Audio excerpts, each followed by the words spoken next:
Du të vi një kohë e çuditshme kur fjalët e sahabëve dhe të dietarëve të hershëm, të cilat janë regjistruar shumë herët, janë të atilla, sikur ata të jetonin sot dhe të flisnin se çfarë është gjendja e muslimanëve. Shumica e tyre fjalëve tashmë është realizuar në kohën tonë. 1. Aliu radiallahu anhu ka thënë: do të vi koha kur njerëzit për okupim të madh do ta kenë stomakun, kur orendit shtëpiake do të jenë deri më i madh, kur gra do të jenë kible, kur fe do të jetë dinari dhe dërhemi, ata do të jenë krijesat më të këqija, të cilët tek Allahu nuk do të kenë asnjë vlerë. Me të vërtetën e po shohim se ka ardhur një kohë e tillë, me rëndësi është që stomaku të mbushet plot, një shumicë nuk i dëgjojnë fjalët e Allahut plotfuqishëm i cili na ka thënë: hani dhe pini, por mos e teproni. Surja Araf 31.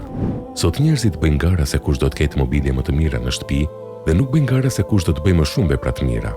Sa i përket grave si kible, këtu do të citojmë një plak të urtë i cili pa të thënë: mirë është derisa të filloj të flas me gojën e gruas.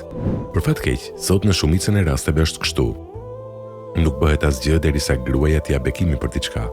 Sot feja është para, pasuri.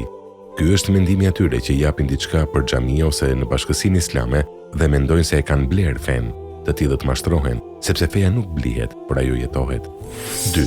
Dahaku, Zoti mëshiroft, ka thënë: do të vi koha kur Kurani do të varet në mur në të cilin Meri Manga do të thurrë jetën e saj.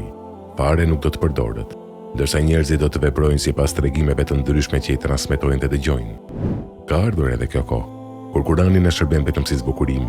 Ne mbulon pluhuri e nuk e përdorim, por i dëgjojmë disa dietarë të internetit, kurse tekstet Kuranit, i cili përmban udhëzime dhe rregulla për jetën, nuk i kushtojnë vëmendje. 3.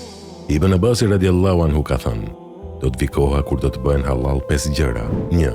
Alkooli, të cilin njerëzit do ta quajnë me emra të tjerë. 2. Korrupsioni, të cilin do ta quajnë dhurat. 3. Vrasja, e cila do të quhet e dyshim. 4. Prostitucioni, i cili do të quhet martesë. Dhe 5. Kamata, e cila do të quhet tregti. Ka ardhur edhe kjo kohë. Alkooli sot ka 10 emra të ndryshëm. Të gjithë janë alkool dhe pirja e tyre është haram për muslimanët, pa marrë parasysh se si quhen. Korrupsioni sot quhet dhurat, kurse vrasja e njeriut është vetëm dyshim. Dy veta bëjnë marrëdhënie intime pa kurorëzim dhe këtë e konsiderojnë martesë. Kamata sot quhet tregti, kurse ne e dimë mirë se kamata për muslimanët është ndaluar.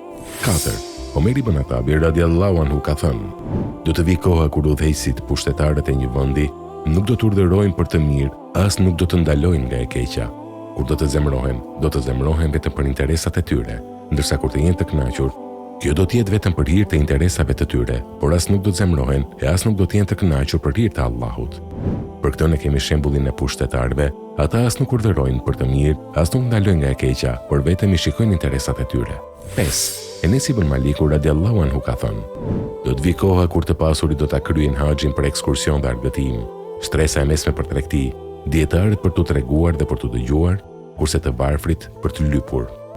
Ka ardhur edhe kjo kohë. Të pasurit shkojnë në haxh për ekskursion, ata të mesmit për të bler diçka dhe diçka për të shitur, dietarët që të mund të mburren se kanë qenë në haxh, kurse të varfrit për të fituar.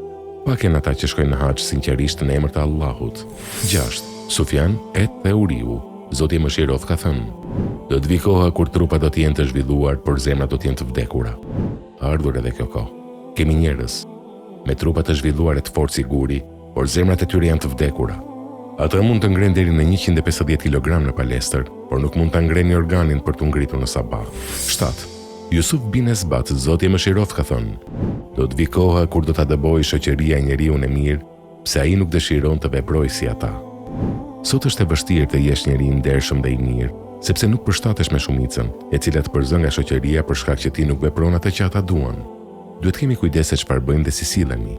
Ka gjëra më të rëndësishme se sa mbushja e stomakut apo e mobileve të shtrenjta. Duhet të ndërpresim blerjen e fesë dhe të fillojmë të bëhemi besimtar. Kurani është libri që ju është dërguar njerëzve si udhëzues, e jo libri që e mbulon pluhuri duke mos u lexuar. Alkooli është haram, pa marrë parasysh se me çfarë emri quhet. Kamata është ndaluar, pa marrë parasysh se si ne e mbështjellim. Kur të vendosim për ta kryer haxhillokun, le të jetë në emër të Allahut e jo në emër të turizmit, argëtimit ose të ndonjë përfitimi të kësaj bote. Le të bëhemi prej atyre që e ndërtojmë dhe forcojmë trupin për ta ngritur organin duke u zgjuar për namaz të sabahut, e prej atyre që zemrat i kanë të vdekura.